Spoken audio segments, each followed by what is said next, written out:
ఇలాంటి పరిస్థితుల్లో ఉన్న వాళ్ళకి ఎంతో కొంత హెల్ప్ చేయాలన్నమాట. మీరు చూశారు కదా, ఉండడానికి నివాసం కూడా సరిగా లేదు. మన దగ్గర అన్నీ ఉన్నా కానీ ఏదో ఒకటి లేదన్న దాంతో డిసప్పాయింట్తో మనం బ్రతుకుతూ ఉంటాం. కానీ బామ్మగారి పరిస్థితి చాలా దయనీయమైన పరిస్థితిలో ఉన్నారు.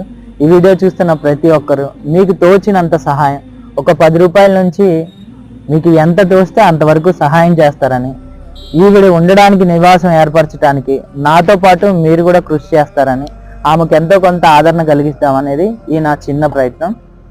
మీరు కూడా ఈ వీడియో చూడండి, మీకు నచ్చితే లైక్ చేయండి, షేర్ చేయండి, సబ్స్క్రైబ్ చేయండి. మా వీడియోస్ని ఇలానే సపోర్ట్ చేయాలని మనస్ఫూర్తిగా కోరుకుంటున్నాను. ఈరోజు ఈ లక్ష్మమ్మ గారి కథతో మీ కిషోర్.